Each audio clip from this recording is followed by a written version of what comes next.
اور میں تھر تھر کانپتی رہ گئی۔ مجھے ڈر تھا کہ ابھی زیادہ دوبارہ آئے گا اور نام پکارے گا، ہو سکتا ہے اس بار وہ میرا نام پکارے۔ میں اللہ سے دل میں دعا مانگ رہی تھی کہ میری باری نہ آئے۔ تھوڑی تھوڑی دیر کے بعد زیادہ آتا اور نام پکارتا، مطلوبہ لڑکی اس کے ساتھ روانہ ہو جاتی۔ اسی طرح باری باری ساری لڑکیاں کمرے سے چلی گئیں اور آخر میں بچ گئی۔ میں سمجھ گئی تھی کہ اب آخری گاہک آئے گا تو زیادہ مجھے لے جائے گا۔ اسی خیال سے ہی میں کانپتی رہی۔ کسی غیر مرد کے چھونے کے تصور سے ہی میری روح فنا ہو جاتی تھی۔ ساری رات گزر گئی لیکن میرے لیے گاہک نہ آیا۔ میں نے اللہ کا شکر ادا کیا کہ اس نے میری عزت محفوظ رکھی تھی۔ یہ اللہ کا مجھ پہ خاص کرم تھا۔ انجان جگہ تھی، اسی لیے رات بھر نیند بھی نہ آئی تھی۔ صبح ہوئی تو سب لڑکیاں باری باری آ کر اپنے بستر پہ سو گئیں۔ ساری رات جاگنے کی وجہ سے مجھے بھی نیند آ رہی تھی، اسی لیے میں بھی سو گئی۔ دوپہر کے 2 بجے کا وقت تھا جب زیدے نے آ کر سب لڑکیوں کو جگایا، لیکن مجھے نہ جگایا۔ پتہ نہیں کیوں شام ہوئی تو نائکا کمرے میں آئی اور سخت لہجے میں پوچھنے لگی، رات کس لڑکی کی طبیعت خراب تھی؟ سب لڑکیوں نے ایک دوسرے کی طرف دیکھا تھا، تبھی ایک لڑکی نے میری طرف اشارہ کر کے بتایا تو نائکا میرے پاس آئی اور مجھے سر تپا غور سے دیکھنے کے بعد کہنے لگی، دیکھو لڑکی، میں نے تمہیں بھاری قیمت دے کے خریدا ہے، اسی لیے طبیعت کی خرابی کے بہانے نہیں چلیں گے۔ تم نے ہمیشہ یہی رہنا ہے اور میں جو کہوں گی تمہیں کرنا پڑے گا، ورنہ تمہارے لیے اچھا نہیں ہوگا۔ بہتر ہے رونا دھونا چھوڑو اور اپنے گھر کو بھول جاؤ۔ میں نے اس کے سامنے ہاتھ جوڑے اور منتیں کی کہ خدا کے لیے مجھے یہاں سے جانے دو، میں اس ٹائپ کی لڑکی نہیں ہوں، میں ایک عزت دار گھرانے سے تعلق رکھتی ہوں۔ نائکا نے طنزیہ نظروں سے مجھے دیکھا اور ساری لڑکیوں کی طرف دیکھ کر کہنے لگی، یہ ساری لڑکیاں بھی عزت دار گھرانے سے تعلق رکھتی تھی، بس اب مجھے اور کچھ نہیں کہنا اور سننا۔ آج رات ایک خاص گاہک آ رہا ہے، تم ان سب لڑکیوں میں خوبصورت ہو اور اس گاہک کو بھی خوبصورت لڑکیاں پسند ہیں، اسی لیے اچھے سے تیار ہو جاؤ۔ زیادہ تمہیں نیا سوٹ لے دے گا۔ دوسری لڑکیوں کو بھی اچھے سے تیار ہونے کی ہدایت کرتی چلی گئی اور میں بستر پر بیٹھ کر ٹوٹ پھوٹ کر اپنی قسمت کو رونے لگی۔ زیدے نے مجھے ایک نیا جوڑا لا دیا تھا جیسے میں نے زیب تن کر لیا۔ میں تیار نہیں ہونا چاہتی تھی، لیکن ایک لڑکی نے بتایا کہ جو لڑکی نائکا کی بات نہیں مانتی اسے کوڑے مارتی ہے۔ تبھی میں ڈر گئی تھی۔ میں بھی دوسری لڑکیوں کی طرح تیار ہو کر اپنی جگہ پہ بیٹھ گئی۔ یہ سچ تھا کہ وہاں جتنی بھی لڑکیاں تھیں میں ان میں سب سے چھوٹی، اسمارٹ اور خوبصورت تھی۔ اسی لیے جب میں تیار ہو کر بیٹھی تو سب لڑکیاں مجھے رشک بھری نگاہوں سے دیکھ رہی تھیں۔ رات ہوئی اور گاہکوں کی آمد شروع ہو گئی۔ زیادہ حسب معمول کمرے میں آ کر لڑکی کا نام پکارتا اور وہ اس کے ساتھ چلی جاتی۔ نائکا کی بات میرے دماغ میں گونج رہی تھی کہ آج رات ایک خاص گاہک آ رہا ہے، اسے خوبصورت لڑکیاں پسند ہیں، شاید وہ مجھے پسند کر لے اور مجھے اس کے ساتھ رات گزارنی پڑے۔ وقت گزرتا رہا اور ساری لڑکیاں کمرے سے چلی گئیں اور آخر میں رہ گئی۔ اس رات بھی ایسا ہی ہوا تھا، میں ساری رات جاگتی رہی لیکن زیادہ مجھے بلانے نہ آیا۔ صبح ہوئی تو میں نے اللہ کا شکر ادا کیا، اس نے ایک بار پھر میری عزت بچا لی تھی۔ لڑکیوں کے آتے ہی میں بھی سو گئی۔ اب ایسا روزانہ ہونے لگا تھا۔ میری سمجھ میں نہیں آ رہا تھا کہ گاہک مجھے پسند کیوں نہیں کر رہے تھے۔ ایک طرف سے تو یہ اچھا تھا، بس میرے دماغ میں یہ سوچ آئی تھی کہ میں خاندان میں خوبصورتی کے لحاظ سے مشہور تھی۔ میرے کزنز مجھے رشک بھری نظروں سے دیکھتے تھے کیونکہ میرا باپ جواری تھا، شاید اسی لیے میرا کوئی رشتہ نہ آیا تھا۔ بعض اوقات والدین کے برے عیب لڑکی کی قسمت پر بدنما داغ بن جاتے ہیں اور یہی داغ ان کے رشتے میں رکاوٹ بن جاتے ہیں۔ میری ماں تو بہت اچھی اور صابر عورت تھی لیکن باپ اچھا نہیں تھا۔ اماں بتاتی تھی کہ ابا اس کا کزن تھا، اس نے باپ کے کہنے پر اس سے شادی کی تھی۔ شادی کے بعد اس کا برے دوستوں میں اٹھنا بیٹھنا شروع ہو گیا تھا جس کی وجہ سے اسے جوئے کی لت پڑ گئی تھی۔ کئی بار وہ جوئے میں بھاری رقم بھی جیت کر گھر آتا تھا۔ اماں کہتی تھی کہ ثنا کے ابا جوا کھیلنا چھوڑ دیں، یہ حرام کی کمائی ہے، اس سے کوئی فائدہ نہیں ہوتا۔ اگر جسم میں حرام کا ایک لقمہ بھی رہ جائے تو عبادتیں قبول نہیں ہوتی۔ تیری اس بری عادت کی وجہ سے ثنا کا رشتہ نہ آئے گا۔ اماں کی باتیں ابا پر اثر نہیں کرتی تھی، بلکہ وہ اماں کو ڈانٹ کر چپ کرا دیتا۔ اگر زیادہ تکرار ہوتی تو ابا اماں کو مارنے سے بھی گریز نہ کرتا۔ ابا وقت کماتا نہیں تھا، دن رات باپو برکت رہے تھے۔ تبھی اماں نے گھر بیٹھے سلائی کا کام شروع کیا۔ اماں تنخواہ لے کر آتی تو ابا کچھ پیسے زبردستی چھین لیا کرتا۔ ابا کی کرتوتوں کی وجہ سے ہی میرا رشتہ نہ آیا تھا، اور وقت گزرنے کے ساتھ ساتھ میری شادی کی عمر نکلتی جا رہی تھی۔ پھر ایک دن ابا گھر آیا اور روتے ہوئے کہنے لگا، بیٹی میں تمہیں جوئے میں ہار چکا ہوں، مجھے معاف کر دو۔ ایک تو ابا نے مجھ سے بہت بڑی زیادتی کی تھی، پھر وہ مجھ سے معافی بھی مانگ رہا تھا۔ جب اس نے مجھے جوئے کی شرط پر لگایا تو اسے اس وقت ہی سوچنا چاہیے تھا۔ اب تو معافی کی گنجائش ہی ختم ہو گئی تھی۔ میں اس کوٹے سے کسی طرح نکلنا چاہتی تھی۔ مجھے ایسی زندگی سے نفرت تھی۔ ایسی زندگی سے تو بہتر ہے کہ میں خود کو موت کے سپرد کر دوں۔ کم از کم ذلت سے تو بچ ہی جاؤں گی۔ لیکن مجھے وہاں سے بھاگنے کا کوئی راستہ دکھائی نہ دیا تھا۔ نائکا کے کوٹے کے گیٹ پر 2 گارڈز بیٹھے ہوئے تھے۔ مجھے کوٹے پر آئے 1 ہفتہ ہو گیا تھا، لیکن ابھی تک میں کسی گاہک کو پسند نہ آئی تھی۔ میں روزانہ رات اپنے بستر پہ جاگتے جاگتے گزارتی، پھر صبح ہی سوتی۔ سب لڑکیاں بھی حیران تھیں کہ 1 ہفتہ گزرنے کے باوجود ابھی تک میں کسی گاہک کو پسند کیوں نہ آئی تھی۔ ایک لڑکی نے اپنی ساتھی لڑکی سے میرے حوالے سے چیمگوئیاں بھی کی تھی۔ میں خاموشی سے سنتی رہی تھی۔ مجھے اپنے گھر کی بہت یاد آتی تھی۔ ایک بار بھی ابا مجھ سے ملنے نہ آیا تھا۔ شاید اسے معلوم نہیں تھا کہ جن کے ہاتھوں میں مجھے جوئے میں ہارا ہے وہ مجھے کوٹے پر بیچ گئے ہیں۔ ایک دن میں نے سوچا کہ مجھے نائکا سے بات کرنی چاہیے۔ میں اس کی منتیں کروں گی کہ مجھے یہاں سے جانے دے، اور میں کوئی کام وغیرہ کر کے اس کے پیسے اتار دوں گی۔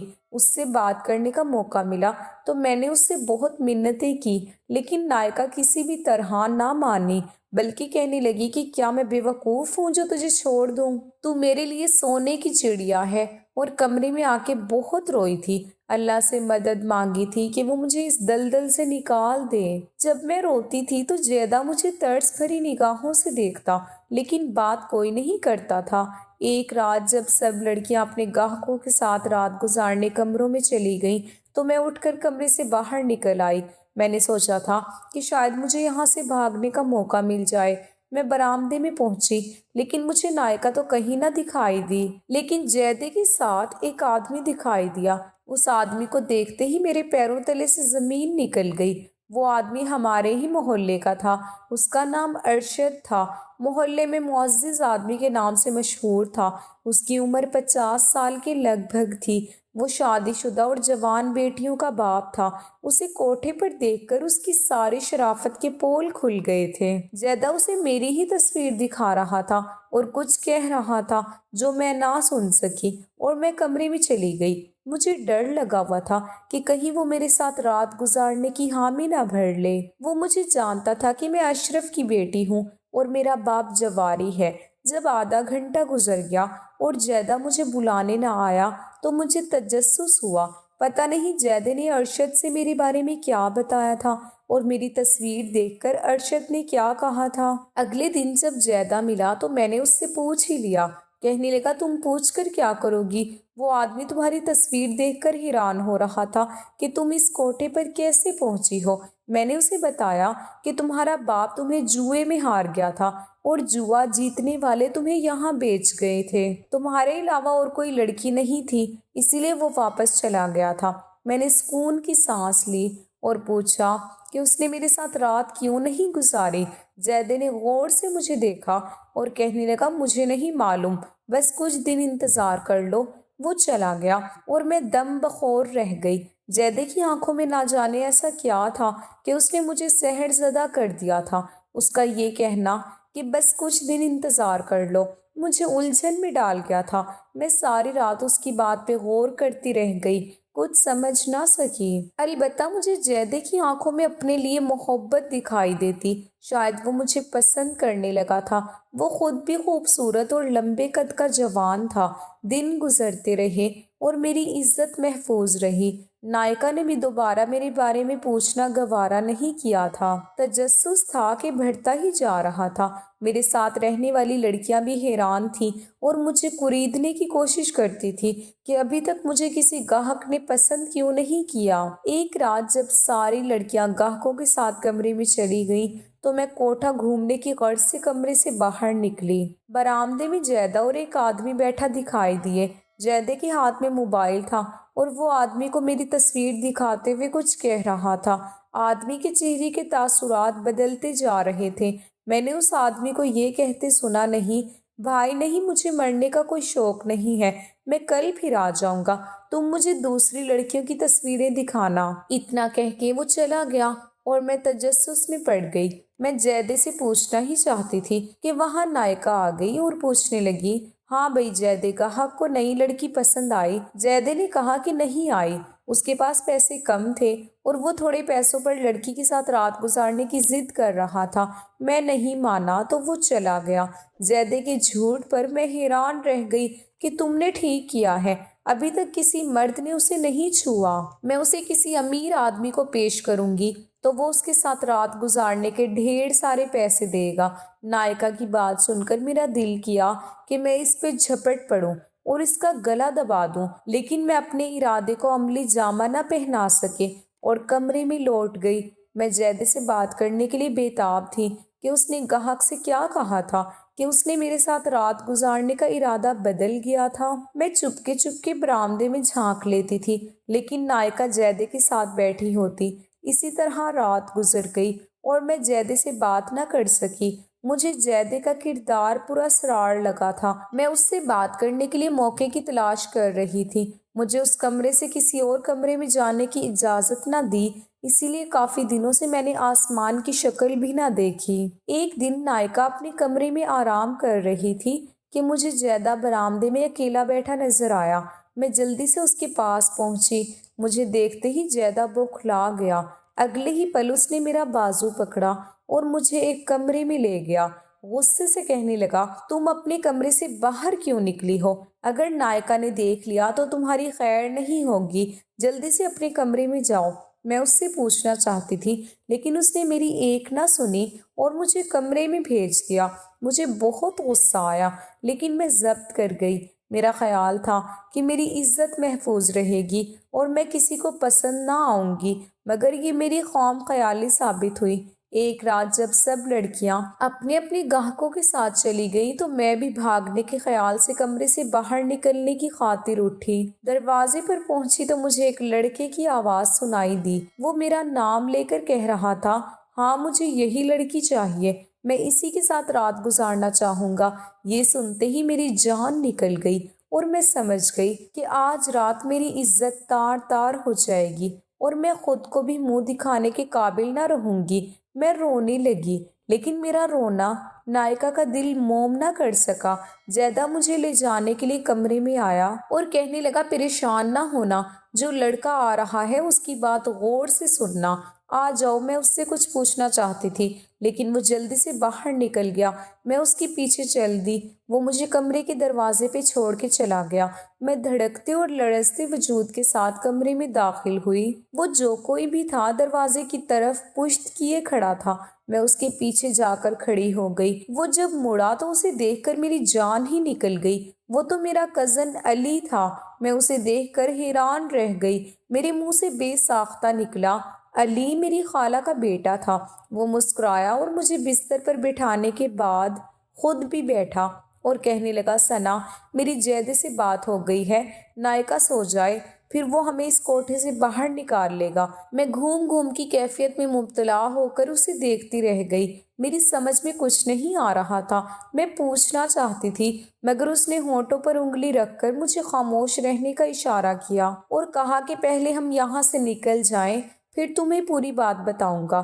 کوٹھے سے نکلنے کے تصور سے میری روح سرشار ہو گئی۔ تقریباً 1 گھنٹے کے بعد جیدہ کمرے میں آیا اور ہمیں باہر آنے کا کہا۔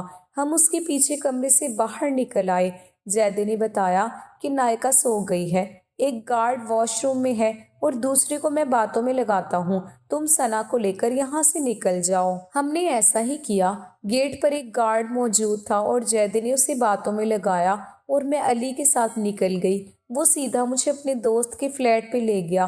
میں بے حد خوش تھی۔ مجھے یوں لگ رہا تھا جیسے مجھے نئی آزادی ملی ہو۔ میں ساری بات جاننے کے لیے بے چین تھی۔ تبھی علی نے تفصیل بتانا شروع کی۔ میں کسی کام سے تمہارے گھر گیا تھا۔ خالو جان کی طبیعت بہت خراب تھی۔ میں انہیں ہسپتال لے گیا۔ جب ان کی طبیعت سنبھلی تو انہوں نے رونا شروع کیا۔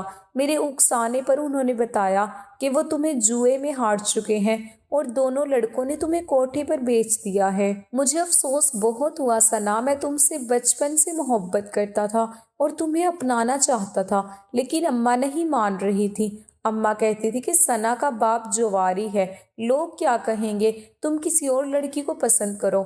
لیکن میں نے اماں سے صاف صاف کہہ دیا تھا کہ اگر میری شادی ثنا سے نہیں ہو سکتی تو پھر کسی سے نہیں ہوگی۔ بہرحال خالو کے بتانے پر میں فوراً کوٹے پر پہنچ گیا۔ جیدہ میرا جاننے والا نکلا تھا، وہ وہاں نوکری کرتا ہے۔ میں نے جیدے کو تمہاری تصویر دکھائی اور اس سے مدد کی درخواست کی تو اس نے وعدہ کر لیا۔ عیاش پرست لوگ جب تمہارے ساتھ رات گزارنے کی خاطر کوٹے پر جاتے تو جیدہ انہیں کہتا تھا کہ تم اس لڑکی کے ساتھ رات مت گزارو، اس لڑکی کو ایڈز ہے اور یہ زندگی کے دن گزار رہی ہے، اگر تمہیں ایڈز ہو گئی تو تم بھی مر جاؤ گے، اسی لیے تمہارے ساتھ کوئی بھی رات گزارنے پہ راضی نہ ہوتا۔ ہم موقع کی تلاش میں تھے، تمہیں کوٹھے سے نکالنا بہت مشکل تھا، لیکن میں نے ہمت نہیں ہاری۔ آج ہمیں موقع مل گیا تھا تو اس نے مجھے فون کیا۔ جیدے نے نائکا کی چائے میں نشے کی دوا ملا دی تھی، اب وہ صبح سے پہلے ہوش میں نہیں آئے گی۔ گارڈ کا مسئلہ تھا تو ایک گارڈ اتفاق سے واش روم گیا ہوا تھا، دوسرے کو جیدے نے باتوں میں لگا دیا تھا۔ اب تمہارے بھاگنے کا الزام جیدے پر نہیں آئے گا، میں تمہیں صبح گھر لے جاؤں گا اور ہم دونوں سادگی سے شادی کریں گے۔ کیا تم مجھ سے شادی کرنا چاہو گی؟ علی کی باتیں سن کر میرے اندر سکون کی لہر دوڑ گئی تھی۔ میں نے اللہ کا شکر ادا کیا تھا، ساری بات میری سمجھ میں آ گئی تھی کہ میری عزت اگر محفوظ رہی تو علی اور جیدے کی وجہ سے۔ اس کا صلہ تو میں جیدے کو نہیں دے سکتی تھی، لیکن اس کا اجر اللہ پاک اسے ضرور دے گا۔ صبح ہوتے ہی میں علی کے ساتھ خالہ کے گھر پہنچ گئی اور علی نے سب کچھ اپنی ماں کو بتایا۔ میری خالہ بھی ہماری شادی کرنے پر راضی ہو گئی اور اسی شام ہی ہمارا سادگی سے نکاح ہو گیا۔ ہمارے نکاح میں میرے باپ نے بھی شرکت کی تھی۔ وہ بہت شرمندہ تھا اور بار بار مجھ سے معافیاں مانگ رہا تھا۔ آخر میں نے ابا کو معاف کر دیا اور علی کے ساتھ زندگی گزارنے لگی۔ ویڈیو اگر پسند آئے تو لائک اور شیئر ضرور کیجیے گا اور ہمارے چینل کو ضرور سبسکرائب کیجیے گا تاکہ ہر آنے والی ویڈیو کا نوٹیفیکیشن بر وقت آپ کو مل سکے۔